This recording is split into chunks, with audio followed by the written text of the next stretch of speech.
When we talk about Hublot, there will always be that typical person who says, that brand is trash, you're going to lose a lot of money, only idiots buy that brand. And you probably know some of them. But here I ask you, how could it be trash if the brand is among the top 15 brands in sales in the world and it's recognized as one of the most prestigious watchmakers? Something really doesn't add up, right? How can a brand that is one of the best selling and most recognized in the world be considered trash by so many people? Well, there are many factors at play.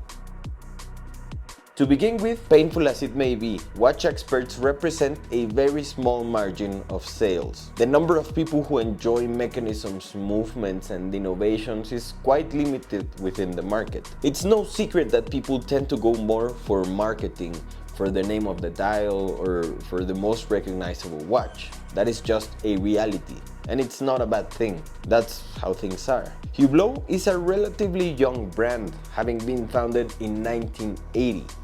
And since its launch, it has created quite a buzz both within and outside the watch community. It's a different brand that does things in a way that is distinct from what was done before in the watch industry. And as I've said before, they are the masters of materials. But why would people say that Hublot is a trash brand? Generally, when they say this, they refer to the entry-level models, which, as I mentioned in another video, most brands are judged by their affordable models. The problem we find here, which is also a problem that many other brands face, is the movement. The fact that the brand uses movements considered generic like ETA or Celita movements makes their prices less convincing. They are positioned in a high-end price point without delivering the product we are used to at that price. So they give us a movement that could be found in a watch worth $1,000, but it doesn't add up that Hublot wants to sell it in a package of $7,000. So they give us a movement that could be found in a $1,000 watch, but it doesn't add up that it comes packaged in a $7,000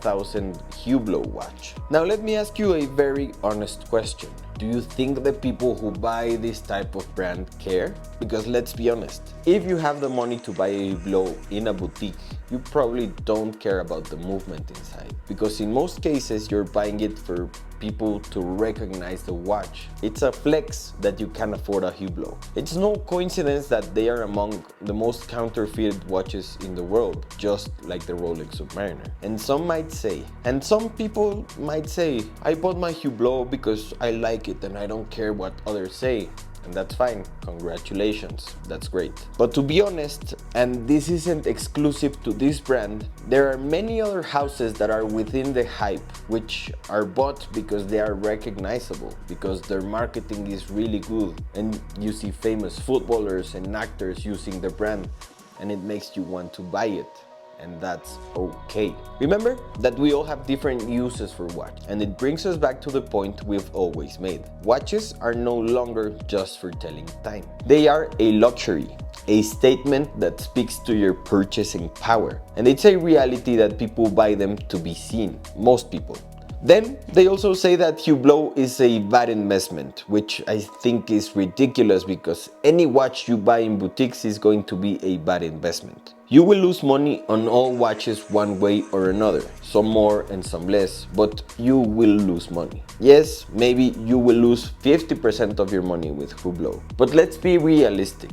How many people buy a watch thinking of reselling it? And if you do, that's foolish. At least from my point of view, if you're going to buy a watch, do it to enjoy it and because you like it, not because it retains certain value, which is a reality that watches don't. This whole conversation revolves around who, why, and for what purpose. Who is buying the watch? Why are they buying the watch? And for what purpose are they buying it? If you're a purist who is buying a watch for its craftsmanship and history, then it obviously doesn't make sense to buy a Hublot. If it's someone who wants it to be an investment, then don't buy a watch. Invest in properties or land. But if you're an artist, a rapper, a reggaeton artist, or if you just got promoted and want to buy a watch to show everyone that you're successful and that you can afford it, it does make sense. But do you want to know the most surprising thing about Hublot? Is that their watches are not low quality. They are really high quality.